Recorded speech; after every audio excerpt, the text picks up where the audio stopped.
핵심 메시지입니다. 모든 범죄는 마음 가운데서 일어납니다. 우리 실제 육체적으로 뭔가 성적인 죄를 지었다 안 지었다 사람들은 그걸 중요하게 생각하지만 하나님이 생각하는 것은 너희 마음 가운데 이미 그러한 욕망들이 일어나고 있는 것이고 너희 마음 가운데서 이미 죄를 짓고 있기 때문에 그 마음이 중요한 것이다. 그렇게 말하면서 예수님께서 마음 가운데 그런 게 일어날 때에는 오른손을 빼버리라, 손을 찍어버리라 그렇게 말씀하십니다. 이런 표현들을 보면 우리가 성경을 바라볼 때 결코 우리가 성경을 문자적으로 해석하면 안 된다 라는 것에 대한 근거가 나오는 거죠. 여기만 그런 게 아니라 우리가 성경을 바라볼 때는 항상 성경이 말하고 있는 그 문자적으로 해석할 게 아니라 그 정신을 아는 것이 중요하다라고 말할 수 있는 근거가 여기 있습니다. 근데 오른팔 하나밖에 없고 오른눈 하나밖에 없습니다. 그렇기 때문에 예수님의 이 말씀은 강조법이지 결코 문자적으로 해석하는 것이 아니다라는 것입니다. 그래서 이성에 대한 올바른 이해는 바로 그런 것이다. 독립적 인격체로 바라보는 것이다. 그리고 바라본다는 것은 그 바라본다는 것 속에는 나의 마음이 그 속에 표현되는 것이다. 쉽지 않죠. 사실 쉽지 않습니다. 우리 평소에 그러한 마음들을 잘 간직하지 아니하면 쉽게 그것이 하루아침에 잘 되지는 않습니다. 내가 평소에 그런 생각을 많이 하고 어떻게 하면 하나님 앞에서 나의 이성들을, 나의 배우자를 나의 필요한 도구로 쓰는 것이 아니라 그 사람을 있는 그대로 바라보는 것, 그런 게 정말 중요하다. 그런 것들을 평소 우리 마음 가운데 깊이 새기는 것, 그런 게 중요한 것입니다. 이혼에 관한 얘기를 해보면 우리가 잘 알고 있는 조론이라는 단어 있죠. 이 단어는 일본에서 처음 나왔다고 합니다. 2004년에 처음 나왔고 이제 우리나라도 도입이 되어 있죠. 이 조론과 비슷한 단어 가운데서 해혼이라는 단어가 있습니다. 해혼이라는 단어도 간디가 제일 먼저 썼다고 합니다. 간디가 거의 나이 36살 됐을 때 자기 부인에게 부인, 이제 우리 모든 결혼관계를 해소합시다. 나는 성자의 길을 가겠다. 그렇게 말해서 등장한 단어가 해혼이라는 단어입니다. 작년에 우리나라에서 설문조사를 했죠. 사람들한테 조론 어떻게 생각하십니까? 이 표에 보시는 것처럼 긍정적 반응이 더 많습니다. 조론 괜찮다. 이제 황혼, 이혼 그 말이 싫으니까 조론한다. 법적으로는 결혼 유지하지만 사실상 결혼을 졸업한다. 그런 의미죠. 지금까지는 내가 남편을 위해서 또 아내를 위해서 자식을 위해서 내 의무를 다해왔지만 이제 그 모든 의무를 다하고 나도 인간답게 살고 싶다. 그런 마음이죠. 그래서 이 자체가 어떤 인간적인 삶을 살고 싶다는 것에 대한 긍정적 마인드가 사람들의 마음 가운데 많이 퍼져 있다. 그런 걸 볼 수 있는 거죠. 성경은 이혼에 대해서 뭐라고 말합니까? 절대 안 된다? 아니면 해도 좋다. 어느 쪽이죠? 보통 우리가 주변에서 나한테 물어보면 당신 크리스찬이지. 그렇다. 성경은 이혼에 대해서 뭐라고 말하느냐? 그렇게 물어보면 딱 한마디로 말하기가 쉽지 않습니다. 사실. 결론부터 말씀드리면 당연히 성경은 이혼을 부정시하고 이혼하지 말라 그렇게 말하죠. 그런데 어떤 경우에도 이혼하면 안 되느냐? 그렇게 물어보면 그거에 대해서 우리가 쉽게 답하기가 그렇게 만만치 않습니다. 신명기 24장에 나오죠. 사람이 아내를 맞이하여 데려온 후에 그에게 수치되는 일이 있음을 발견하고 그를 기뻐하지 아니하면, 자, 여기서 보면 수치되는 일, 이게 뭐냐에 대한 해석이 분분합니다. 여기 보면 원문 그대로 번역해도 이것이 어떤 성적인 잘못을 말하고 있지 않습니다. 약간 애매한 표현을 하고 있습니다. 수치되는 일. 즉 남편의 마음 가운데 뭔가 부인이 마음에 들지 않으면 이혼할 수 있다? 그렇게 해석할 수 있는 것처럼 보여집니다. 그래서 예수님 당시에 두 개의 파가 있었는데 샴마이파와 힐렐파, 유대의 바리새인 가운데서 두 학파가 있었는데 이 두 학파의 생각이 좀 다릅니다. 샴마이파는 아주 보수적으로 해석합니다. 저것은 성적으로 문제가 있을 경우에만 이혼할 수 있다. 그렇게 해석하는 것이고 거기에 보면 힐렐파는 그렇지 않다. 아주 보편적이다. 즉 남편의 마음 가운데 무언가 아내가 마음에 들지 않으면 예를 들어서 아내가 남편의 밥을 태웠다. 그럴 경우에도 그것이 이혼 사유가 된다. 그렇게 해석한 사람들이 힐렐파입니다. 마침 오늘 아침에요. 제가 우리 집사람이 저를 위해서 아침을 준비하다가 저만을 위해서 준비하다가 국을 작게 올려놓고 잠깐 방에 들었다 나온 사이에 국을 다 태웠습니다. 제가 국을 못 먹었거든요, 아침에. 그래서 저한테 그러는 거죠. 아, 내가 아침 하다가 밥을 태웠다. 갑자기 제가 이 말씀이 딱 생각나는 거죠. 옛날에 사람들은 정말 이 힐렐파 사람들은 남편이 음식을 태우는 것만 하더라도 평소에 마음에 들지 않던 그 부인에 대해서 그걸 핑계 삼아서 이혼할 수 있도록 그렇게 해석했던 사람들이다. 그래서 그 사람들이 다 모여서 예수님께 오는 것입니다. 자, 샴마이파는 이렇게 해석하고 힐렐파는 이렇게 해석한다. 예수님 당신은 어떻게 해석하십니까? 이런 거죠. 예수님 답변은 뭐죠? 답변은 근본적으로 하나님께서 이혼의 경우를 허락하신 이유는 사람들이 마음 가운데 완악함이 있기 때문이다.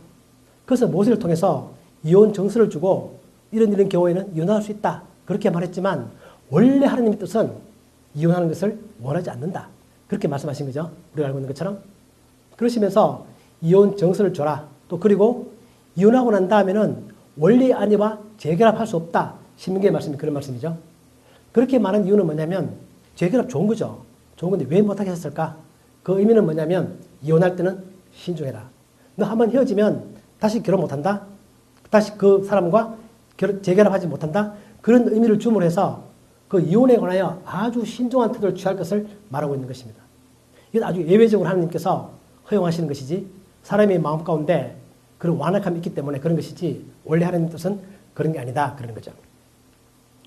고린도전서에 보면 또 우리 좀 신기한 구절들이 있습니다. 어떤 여자에게 믿지 아니하는 남편이 있어 아내와 함께 살기를 좋아하거든 그 남편을 버리지 말라. 혹 믿지 아니하는 자가 이혼하고 싶어하면 이혼해라. 그렇게 말하고 있습니다. 되게 신기한 거죠. 그렇게 해서 학자들은 이런 것들을 종합해서 보면 자 근본적으로 기독교는 이혼을 허용하지 않는다. 그래서 아주 예외적으로 정말 극단적인 상황 가운데서 그럴 경우에는 예외적으로 이혼할 수도 있다라는 해석도 많이 있습니다. 틸리케라는 성윤리학자가 그런 말 했죠. 이혼은 긴급한 질서 회복, 어떤 한계 상황에서 허용될 수 있다. 또한 재혼도 가능하다. 그렇기 때문에 우리가 한마디로 뭐 기독교가 이혼 절대 안 된다, 해도 된다 이렇게 말할 수 없습니다. 그러나 하나님의 뜻은 이혼하지 말라 그런 거죠. 왜냐하면 예수님께서 말씀하셨던 것처럼 하나님이 짝지어 주신 것을 사람이 나누지 못한다 그러는 거죠. 그래서 사람들은 어떤 것들이 이혼의 이유가 되느냐 그런 게 궁금하죠. 사람들은 성경이 이혼을 허락하느냐 허락하지 않느냐 그런 게 궁금하고 어떤 경우에 그것이 가능하냐 그것이 궁금하지만 예수님의 말씀은 차원을 달리합니다. 그게 중요한 게 아니라 어떻게 하면 너가 네 아내와 네 남편과 잘 살 수 있는가 그거를 생각해야 된다는 것입니다. 그 사유가 왜 중요하냐? 그 사유는 중요한 것이 아니다. 아무리 내가 사유를 잘 만들어 놓는다 할지라도 너희들은 뭔가 빠져나갈 구멍을 찾아서 그걸 통하여 이혼하고 싶은 사람들은 이혼하려고 할 것이다. 그렇기 때문에 그게 중요한 게 아니라 어떻게 하면 내가 너희 아내와 남편과 하나님이 주신 그 배필을 통해서 어떻게 하면 내가 더 잘 살 수 있느냐 그게 중요한 것이다. 그게 오늘 본문에서 예수님께서 하시고 싶은 말씀이십니다. 자, 하나님은 하나님과 우리의 관계를 설명하기 위해서 우리가 이 땅에서 두 개의 관계를 말하죠. 첫 번째는 부모와 자녀의 관계, 그리고 남편과 아내의 관계. 자, 부모와 자녀의 관계라든지 남편과 아내의 관계는 우리가 죽고 나면 천국에 가면 다 사라지는 관계입니다. 우리 이 땅에 살 때에만 부모와 자식의 관계가 있고 남편과 아내의 관계가 있습니다. 제가 이렇게 말하면 우리 집 사람은 되게 서운해해요. 천국 가서도 저랑 계속 남편과 아내의 관계를 유지하고 싶답니다. 좋은 말이죠. 아무튼 그렇지만 성경에 보면 그것은 없는 관계입니다. 이 땅에서만 하나님께서는 부모와 자식이라는 관계를 통해서 남편과 아내의 관계를 통해서 무엇을 배워라? 하나님과 우리의 관계를 배워라. 그렇게 말하는 것입니다. 내가 부모가 돼 보니까 자식을 사랑하는 나의 마음 그걸 통하여 나는 어렴풋이 하나님이 나를 사랑하신 것을 내가 이해하게 된다. 내가 남편과 아내 관계를 통해서 어렴풋이 나는 하나님께서 나의 남편 되심을 내가 어렴풋이 알게 된다는 것입니다. 그렇기 때문에 하나님께서 만드신 두 개의 기본적인 관계, 왜 하나님이 인간을 만들고 난 다음에 계속 아담처럼 각각 다 만드시지 않고 남자와 여자가 결혼해서 아이를 낳고 그렇게 하도록 그런 시스템을 하나님의 아이디어 가운데서 나오게 했는가? 하나님의 그 목적은 그러한 것들을 통해서 하나님과 우리의 관계를 알아라 그런 뜻이죠. 그래서 우리가 하나님을 아는 것 할 때 이 안다는 단어는 히브리어로 야다라는 단어입니다. 야다. 근데 안다라는 단어는 동침한다, 성적인 관계를 맺는다 그 단어와 같은 단어입니다. 아담이 하와와 동침하며 그 동침을 직역하면 아담이 하와를 알매. 엘가나가 한나와 동침하여 사무엘을 낳는다. 동침한다. 이 말 자체가 안다라는 단어와 같은 것입니다.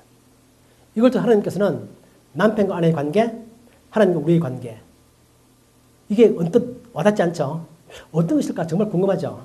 그래서 바울이 말했던 것처럼 그렇게 말합니다. 바울이 뭐냐면 실제로 우리가 남편과 아내의 관계를 말하면서 그것은 교회와 우리의 관계와 같다. 그리고 그 비밀이 크다 그렇게 말합니다. 놀라운 거죠. 이것이 비밀이다 그렇게 말합니다. 그 비밀은 감추어져 있다 그런 의미가 아니라 다 공개되어 있지만 그 의미를 아는 사람들은 그 의미를 안다는 것입니다. 나는 내가 아내를 사랑하고 남편을 사랑함으로 해서 하나님과 나의 관계를 내가 이해한다.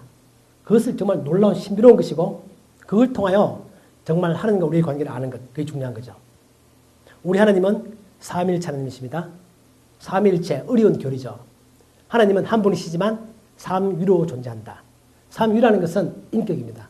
펄선. 하나님은 세 인격체를 가지고 계시지만 한 분이시다. 다중인격자 아니고요. 세 분 하나님 아닙니다. 우리가 쉽게 이해할 수 없죠. 왜냐하면 내가 삼위가 아니기 때문에 나는 1위 한 사람이죠. 그렇기 때문에 하나님이 삼위로 존재한다는 사실은 이해하기 어렵습니다. 그러나 우리가 이 땅에서 그 삼위일체를 비슷하게 어렴풋이 알 수 있는 것은 아내와 남편의 관계입니다. 부부는 일심동체, 운명 공동체, 뭔가 두 사람이지만 하나인 그런 관계. 그 관계가 불완전하지만 그것이 삼위일체의 아주 작은 모습들을, 어슴푸레한 모습들을 우리가 이해할 수 있는 것이 바로 아내와 남편의 관계라는 것입니다. 자, 삼위 하나님은 1위 하나님이 계시고 2위 하나님이 계시고 3위 하나님이 계십니다. 1위와 2위와 3위는 열등하다 그런 의미 아니죠. 삼위일체의 핵심 교리는 뭐냐면 3위 하나님이 능력이 똑같다. 그리고 세 분 다 그 존귀함이 똑같다. 그 영광이 똑같다. 그러나 그 역할은 다르다. 그리고 질서가 있다. 1위 하나님, 성부 하나님, 2위 성자 하나님, 예수 그리스도, 3위 하나님, 성령. 이 3위 하나님은 능력, 영광, 권능 똑같습니다. 누가 누구보다 열등하지 않습니다. 그럼에도 불구하고 이 3위 하나님은 각각 역할이 다릅니다. 아내와 남편은 역할이 다릅니다. 그러나 아내와 남편은 똑같이 존귀하다는 것입니다. 마치 1위 하나님이 있고 2위 하나님이 있는 것처럼 질서상으로 1위와 2위가 있는 것처럼 남편이 아내의 머리 된다 그렇게 말하는 거죠. 예수님의 머리는 하나님이시다 그렇게 말합니다. 2위 하나님의 머리는 1위 하나님이시다 그렇게 말하는 것처럼 아내와 남편의 관계는 이 삼위일체의 모습을 어렴풋이 우리가 이 땅에서 경험해 볼 수 있는, 우리가 그걸 통하여 삼위일체의 교리를 이해할 수 있는 그런 단서가 된다는 뜻입니다. 하나님 참 놀라운 비밀은 우리 일상생활 가운데 그렇게 널리 퍼져 있습니다. 내가 아내와 남편의 관계를 직접 내가 체험하면서 경험해 보면서 가끔 싸우기도 하면서 사랑하기도 하면서 양보하기도 하면서 그런 가운데서 우리는 삼위일체가 무엇인가를 어렴풋이 배워가는 것입니다. 그래서 우리가 이 성경을 볼 때 남편과 아내의 관계에 있어서 보통 우리가 오해하기 쉬운 두 가지 개념을 말씀드리려고 합니다. 첫째는 돕는 배필이다. 아내는 남편을 돕는 배필을 하나님께서 만드셨다. 그렇게 말하죠. 그렇기 때문에 보통 아내들은 이 말이 좀 듣기가 싫습니다. 내가 남편의 구성물이냐? 내가 남편의 어시스트냐? 그렇게 생각하지만 성경이 말할 때 돕는 배필은 그런 의미가 아닙니다. 이 돕는다 그렇게 말할 때 이 돕는다는 단어는 에제르라는 단어는 시편 121편에서 내가 산을 향하여 눈을 들리라. 나의 도움이 어디서 올까? 나의 도움은 천지를 지으신 여호와에게서 온다. 이렇게 말할 때 그 도움과 같은 단어고요. 우리를 돕는 분은 누구시다? 우리를 돕는 분은 하나님이시다. 하나님이 나보다 열등한 존재 아니죠. 절대 아닙니다. 하나님이 아담을 짓고 난 다음에 그를 돕는 배필을 짓겠다라고 할 때 그 의미는 나는 하와를 통하여 아담을 돕겠다. 실제 돕는 분은 누구시다? 하나님이시다. 하나님은 남편을 돕기 위해서 그 돕는 방법으로서 그 채널로서 하나님은 아내를 두신다는 것입니다. 그렇기 때문에 아내가 남편을 돕는다는 것은 결코 아내가 남편보다 열등한 존재여서가 아니다. 그 돕는 것은 하나님의 도움을 말하는 것이다. 그런 의미에서 이 돕는 배필이라는 단어는 결코 아내가 남편보다 열등하다 그런 의미가 아닙니다. 하나님이 천지를 창조하고 난 다음에 좋다 그렇게 말씀하시고 사람 만들고 난 다음에는 심히 좋다 그렇게 말씀하시고 제일 먼저 좋지 않다라고 말했던 것은 아담이 혼자 있는 게 좋지 않다 그렇게 말했습니다. 하나님은 뭔가 사람을 만들 때 그 사람을 돕고 싶은데 하나님 돕고 싶은데 그 도움을 직접 주는 경우도 있지만 간접적으로 남들을 통하여 돕는 것이 하나님의 방법입니다. 그런 가운데서도 가장 먼저 돕기 위한 첫 번째 채널은 자기의 배우자다 그런 뜻입니다. 아내에게는 남편을 통하여 아내를 돕는 것이고 그런 의미입니다. 두 번째 우리는 복종이라는 것입니다. 아내들이여 남편에게 복종하라. 이 말 때문에 사람들이 또 뭔가 좀 오해를 하죠. 남편들은 아내한테 가서 성경에 봐라 있지 않느냐. 나에게 복종하라 그렇게 말합니다. 그런데 이 복종한다는 의미도 예수님께서 빌립보서에 보면 죽기까지 복종하신다. 누구에게? 하나님에 대해서. 즉 2위 하나님이 1위 하나님에 대해서 복종한다. 그 단어와 같은 단어입니다. 방금 제가 말씀드렸던 것처럼 2위 하나님이 결코 1위 하나님보다 열등하지 않습니다. 그러나 질서에 있어서 순서에 있어서 복종한다 그런 의미인 것처럼 아내들은 남편에게 복종한다는 것이 결코 열등한 존재이기 때문에 그런 것은 결코 아니다. 예수님께서의 복종을 생각하면 된다. 우리는 하나님을 사랑하고 예수님을 사랑합니다. 우리가 예수님을 사랑하면 그것이 바로 하나님을 사랑하는 것인 것처럼 아내와 남편은 동등한 위치에 있다. 이것이 성경이 말하고 있는 돕는 배필, 복종의 의미 그런 것이죠. 그래서 정말 올바른 관계는 사랑과 복종이다. 성부 하나님은 성자 하나님을 내 사랑하는 아들이다. 그렇게 표현하셨던 것처럼 성자 하나님과 성부 하나님은 서로 사랑하고 서로 복종하고 그런 것입니다. 그와 같은 관계가 남편과 아내의 관계 가운데서 일어나는 일들이다. 이걸 우리가 정말 잘 안다면 내가 내 삶 가운데서 이것을 정말 잘 실천할 수 있다면 우리 정말 그걸 통하여 성경이 말하고 있는 놀라운 비밀들을 내 삶 가운데 체험할 수 있는 것입니다. 또 우리 성경이 말하고 있는 것은 남편과 아내는 서로의 영광이다 그렇게 말합니다. 자, 처음에 남자가 만들어졌고 첫 번째 여자는 남자로부터 만들어졌지만 그 다음에 모든 남자들은 다 여자에게부터 나온다. 하나님이 그렇게 만드신 거죠. 결코 누가 먼저 만들어졌느냐 그걸 가지고 그렇게 순서를 가리지 않는 것이 하나님의 방식입니다. 고린도서 11장에 보면 아주 길게 잘 설명하고 있습니다. 각 남자의 머리는 그리스도고 여자의 머리는 남자고 그리스도의 머리는 하나님이시고 이 질서와 같다는 것입니다. 남자는 하나님의 형상과 영광이고 여자는 남자의 영광이고 여러분의 아내는 여러분들의 영광입니다. 여러분의 남편은 여러분의 영광이라는 것입니다. 내가 내 아내를 바라보면서 나의 영광이다. 사실 저는 그렇게 한번 불러본 적은 없습니다. 제가 이 말씀 보고 난 다음에 한번 불러보려고 이제 집에 가서 우리 사람한테 여보 당신은 나의 영광이다. 오늘 집에 가셔서 한번 실천 한번 해보십시오. 이 말이 주는 의미가 아주 놀랍습니다. 나의 영광이다. 하나님 그렇게 말하고 있는 거죠. 그리고 모든 여자가 다 남자에게서 났고 모든 남자가 다 여자에게서 났다. 하나님의 생각은 이 남자와 여자가 별개가 아니다 그 얘기입니다. 한마디로 말하면. 그렇기 때문에 왜 이혼을 생각하느냐 그 뜻입니다. 비록 부족하지만 내 마음에 안 드는 부분이 많다고 하지만 서로 마찬가지로 마음에 안 드는 게 많겠지만 아무튼 놀라운 것은 하나님이 생각할 때는 삼위일체 하나님인 것처럼 아내와 남편은 한 존재다. 우리 이 땅 살아가면서 직장에서도 남자가 있고 여자가 있는데 그 둘 관계는 서로 대등한 관계면서 서로 돕는 그런 관계지 결코 한쪽이 한쪽보다 우월하거나 한쪽이 상대방을 자기 욕망의 대상으로 바라보거나 그렇게 바라보지 않아야 한다는 것이 성경이 우리에게 말하고 있는 그런 핵심 원리들인 것입니다. 우리 전도서에 보면 우리가 좋아하는 글들이 있죠. 두 사람이 한 사람보다 나으면 그들이 수고함으로 좋은 상을 얻을 것입니다. 혹시 그들이 넘어지면 하나가 그 동물을 붙들어 일으키려니와 홀로에서 넘어지고 붙들어 일으킬 자가 없는 자에게는 화가 있으리라. 이게 뭐냐면 하나님께서 최초에 아담이 혼자 있는 것을 보고 좋지 않다 말씀하신 것과 똑같은 얘기입니다. 하나님은 인간을 만들 때 서로 같이 돕고 살도록 만드셨다. 그렇기 때문에 아무도 남의 도움을 받지 않고 혼자 살아가는 사람들은 하나님이 보실 때 좋지 않은 것이다. 이 전도서에서는 그런 사람에게는 화가 있다. 그렇게 더 강하게 그렇게 표현하는 것입니다. 그러면서 또 두 사람이 함께 누우면 따뜻하거니와 한 사람이면 어찌 따뜻하랴. 여기서 두 사람의 이야기 나오면서 본질적인 얘기는 부부를 말하고 있습니다. 함께 눕는다. 그런 표현을 보면 우리 살아가면서 남들로부터 내가 많은 도움을 받지만 내가 남을 도와주기도 하고 우리 은행에서도 남들의 도움을 많이 받지만 내가 인생을 살아가면서 하나님께서 나를 돕기 위한 첫 번째 대상은 바로 나의 배우자다. 그 뜻입니다. 그게 하나님의 섭리다라는 것입니다.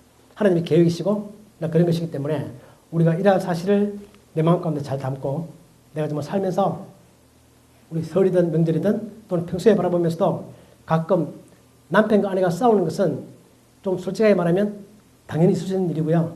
또 가족만이 누릴 수 있는 특권이기도 합니다. 가족이 아니면 누가 그렇게 싸웁니까? 남과는 그렇게 못 싸우죠. 그냥 가족끼리만 그렇게 싸울 수 있다. 그런 것이기 때문에 가끔은 그런 싸움이 있다 할지라도 하나님께서 나에게 주신 이 놀라운 기회들을, 이런 상황들을 통해서 나는 누구를 배워간다? 나는 나의 아내를 통해서 누구를 배운다? 나는 나의 남편을 통해서 누구를 배워가는 것입니까? 누구에 관하여 알아가는 것입니까? 하나님에 관하여. 내가 뭔가 있을 때마다 나는 그 생각을 해야 됩니다. 나는 나의 자녀와 관계를 통해서 하나님을 배워가고 나의 아내와 남편과의 관계를 통해서 나는 하나님을 배워간다. 하나님께서 나에게 부모와 자식의 관계를 주시고 또 남편과 아내의 관계를 주신 것은 바로 그 관계를 통해서 하나님에 관하여 더 많이 배우도록 하기 위한 것이다. 라는 것이 오늘 본문 가운데서 예수님께서 하시는 말씀이십니다. 정말 남편과 아내는 존중하고 자신을 사랑하듯이 사랑하고 자신이 하나님의 영향을 가진 존재죠. 똑같이 상대방도 그러한 존재이다. 다시 바라보고 우리가 이 사회 가운데서도 직장 가운데서도 남자 여자를 바라볼 때 그런 의미로 하나님이 만드신 나와 똑같은 독립적 인격체, 그런 마음을 가지고 바라보고 우리 이 사회 가운데서 요즘 정말 이혼도 많이 늘어나고 그런 사회지만 기독교인들은 그 가운데서 하나님의 메시지를 전할 수 있는 그런 관계가 되는 것이 정말 중요한 것입니다. 그래서 우리 자녀들이 자라나면 언젠가 결혼할 텐데 우리 자녀들의 배우자를 위하여 기도하는 것도 엄청 중요합니다. 우리 장모님이요, 우리 집사람이 태어났을 때 기도하기 시작했답니다. 이 아이의 남편이 어딘가 태어났을 것이다. 연상의 남자라면 그렇겠죠. 그러니까 좋은 배우자를 주십시오가 아니라 어딘가 자라고 있을 이 아이의 배우자가 잘 자랄 수 있도록 기도했다고 합니다. 우리 장모님께서. 진짜 그랬죠. 장모님의 그 기도가 응답되셨습니다. 그죠? 그러니까 저도 지금 그런 기도를 합니다. 우리 아이들이 있는데 물론 우리 아이들이 연하의 남자 만날 수 있고 연하의 여자 만날 수 있겠죠. 그러나 그와 상관없이 아무튼 지금 좀 컸기 때문에 이미 어딘가 자라고 있다. 요거 설 때에도 제가 이제 손주가 제 4명이 있거든요. 많죠, 생각보다. 많은데 걔들이 이미 배우자들이 어딘가 지금 자라고 있을 것입니다. 그렇겠죠? 분명히 자라고 있는 거죠. 그렇기 때문에 걔들이 누군지 모르지만 얼굴도 모르고 이름도 모르지만 잘 자랄 수 있도록 같이 기도하는 것입니다. 때가 되면 언젠가 하나님의 뜻 가운데서 만나서 결혼할 것이기 때문에 그 아이들이 지금도 말씀 가운데 잘 자라고 인격적으로 잘 자라고 어린이들 당하지 않고 우리 손자들이 그렇게 자라나는 것처럼 우리 손자의 배우자들도 그렇게 잘 자랄 수 있도록 기도하는 것 중요합니다. 오늘부터 여러분들의 자녀가 있다면 그 자녀의 배우자를 위하여 지금부터 기도하시면 때가 되면 반드시 훌륭하고 멋진 그런 배우자를 만날 수 있다. 그게 우리에게 주어진 하나님께서 우리에게 부탁하시는 그런 말씀드립니다. 자, 우리 오늘 본문을 통해서 정말 나 자신도 그런 마음을 가지고 잘 살아가고 또 우리의 자녀들도 정말 좋은 배우자 만나서 아름다운 가정을 이루어서 하나님의 복이 가정을 통하여 계속 이어질 수 있도록 그런 마음을 갖는 것. 자, 그런 축복이 우리 새해를, 음력 새해를 맞이하여 우리 모두에게 차고 넘치기를 예수님 이름으로 축복합니다. 아멘.